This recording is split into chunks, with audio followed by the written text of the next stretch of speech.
Welcome to Amazing World Channel. Maxim Lapunov, 30, gives a news conference in Moscow on Monday, at which he described his detention and torture by Chechen police during a crackdown on gay men. Alexander NemenovAFPGetty Images MOSCOW, for the first time since gruesome accounts of the systematic detention and torture of gay men began leaking out of Russia's Republic of Chechnya, a young man has gone public with his story. Maxim Lapunov, 30, told reporters on Monday that he was demanding justice from the Russian government for the 12 days he spent locked in a blood-soaked jail cell, led out daily with a plastic bag over his head, to be beaten by police officers demanding he confess to being gay. Human rights activists and journalists say that up to 100 people, mainly young gay men, were caught up in what has been called a gay pogrom carried out by Chechen police and officials earlier this year. Chechen leader Ramzan Kadyrov has denied the campaign of violence, saying that Chechnya has no gays. Lapunov, who moved to Chechnya in 2015 and made a living as an entertainer, said he was selling balloons in March near a mall in Grozny, Chechnya's capital, when he was detained by plainclothes police officers and forced into a car. He was driven to a police station. The charge was that I am gay. Lapunov, dressed in a white shirt and blue cardigan, told reporters on Monday in a news conference at the Novaya Gazeta newspaper, which has published several explosive reports on the alleged torture of gay men in Chechnya. When he refused a confession, he was led into a jail cell soaked with fresh blood, where he could hear screams and groans coming from somewhere in the bowels of the police station. Officers placed a plastic bag over his head with just a hole to breathe through, led him to an interrogation room, and forced his face against a wall and beat his legs, hips, buttocks, back, he said. They would stop briefly, just to let me breathe. They made me get up when I was falling, and it went on and on.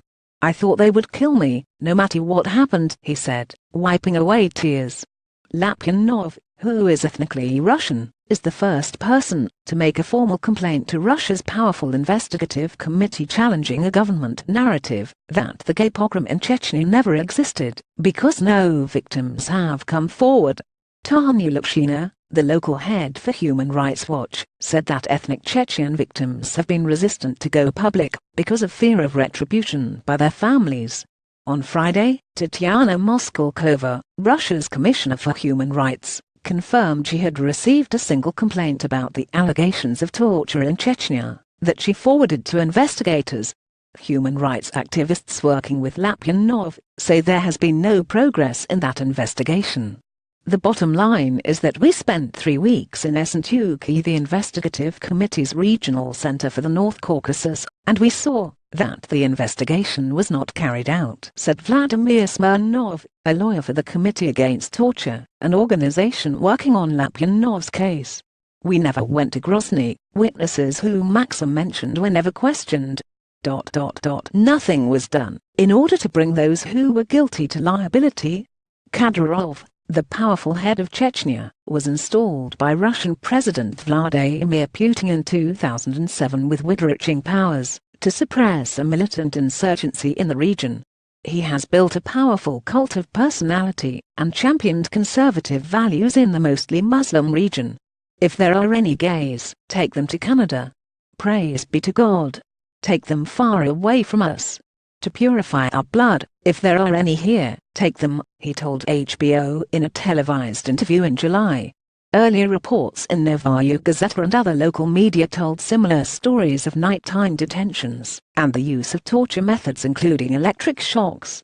The reports suggested that 3 men had been killed and dozens more detained in a campaign of violence that began last winter. Many men have been spirited out of Chechnya to other regions in Russia, as well as abroad to Europe, the United States and Canada.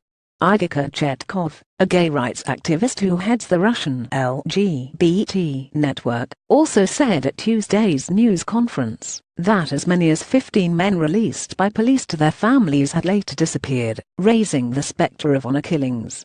But the actual number of those who died and have been tortured is still unknown. The nightmares still happen, said Lapunov, who could barely walk when he was released after 12 days in captivity, and has since received phone calls and text messages with threats not to speak out. By summer, he had decided to go public. Every evening, every night, they brought in another person accused of being gay. The screams and groans still come back to me.